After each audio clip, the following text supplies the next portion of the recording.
শিলচর থেকে সম্প্রচারিত আজকের সন্ধ্যার গুরুত্বপূর্ণ বিশেষ খবরগুলি হলো: অসমিয়া বাঙালি সম্পর্ক স্থাপনে সর্বধর্ম সমন্বয় সভা গুরুত্বপূর্ণ, বললেন ডাক্তার হীরেন গোহাই।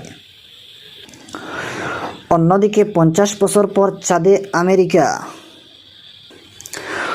অপরদিকে শিক্ষকদের কাছে ডিমান্ড লেটার, 15 লক্ষ দাবি, ধৃত 2 যুবক জয়পুরে। অন্যদিকে গানে কবিতায় 21 পালন, আমার ভাষা আমার প্রাণের।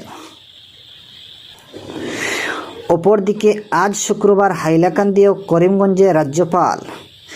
এদিকে ভারতীয় শিক্ষক মণ্ডলের উদ্যোগে আন্তর্জাতিক মাতৃভাষা দিবস উদযাপন শিলচরে। এদিকে আর বিদ্যালয়ে প্রাদেশিকরণ নয়, আইন সংশোধনের দাবি খারিজ করলেন পীযূষ হাজারিকা। অপরদিকে পরিকল্পনা করেই নকলকাণ্ড কাছাড় কলেজের অধ্যক্ষের, মত পরিচালন সমিতির সভাপতির বিচার বিভাগীয় তদন্তক্রমে দৃষ্টান্তমূলক শাস্তির দাবি।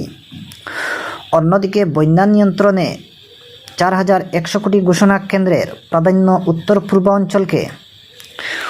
অপরদিকে কাজিরাঙ্গায় করিডোর সহ 5 বড় প্রকল্পের অনুমোদন।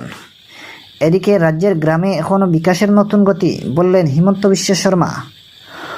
অন্যদিকে পরীক্ষায় অনিয়ম নিয়ে মুলতবি প্রস্তাব নাকচ। অন্যদিকে প্রবীণদের অভিজ্ঞতাকে কাজে লাগানোর সলা রাজ্যপালের, গুয়াহাটিতে নাগরিক সভা হয়েছে। অপরদিকে সুপ্রিমের নির্দেশে রজনীখাল সাফারি জু নিয়ে অনিশ্চয়তা। এদিকে দীপর বিলে পর্যটন উন্নয়নে সরকারি পরিকল্পনা টানাপোড়েন বাড়ছে। অপরদিকে করিমগঞ্জে গৃহবধূর রহস্য মৃত্যু, 3 জনের বিরুদ্ধে মামলা। এদিকে সরকারি সুবিধা প্রাপকদের সম্মেলন, কৃষ্ণেন্দু দীপায়নকে দায়িত্ব বিজেপির।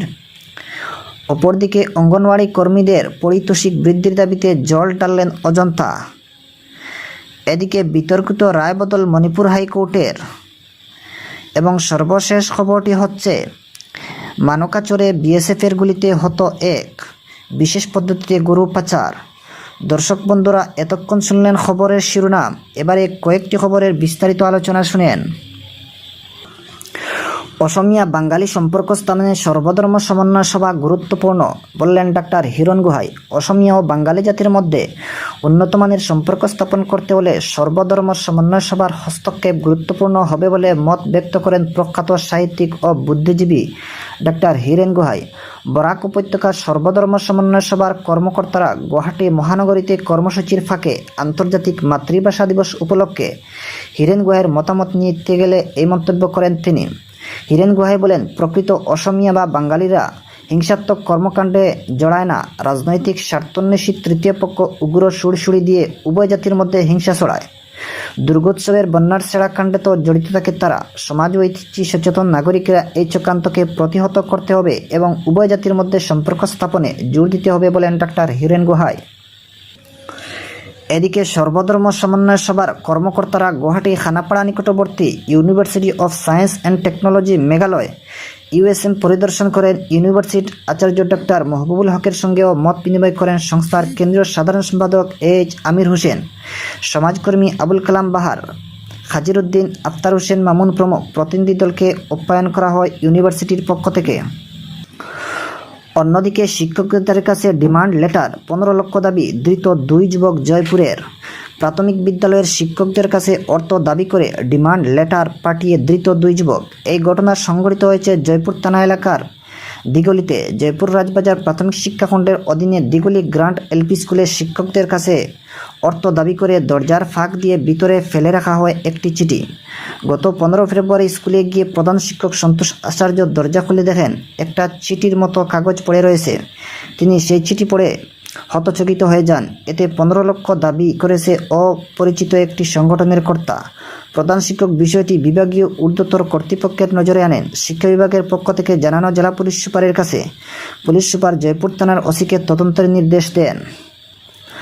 জয়পুর থানার ওসি তদন্ত চালিয়ে গত মঙ্গলবার পৃথকভাবে 2 যুবককে আটক করেন। প্রথমে জিরিঘাট থানা এলাকার উত্তর দিগলির শহীদ আহমদ চৌধুরী এবং পরে একই থানা এলাকার দিগলাং বোমাপুঞ্জির রূপসাংমারকে তাদের বাড়ি থেকে আটক করে থানায় নিয়ে আসেন। জেরা করার পর তাদের গ্রেফতার করেন। বৃহস্পতিবার 2 যুবককে লক্ষ্মীপুর আদালতে হাজির করে 5 দিনের রিমান্ডে নিয়েছে জয়পুর পুলিশ।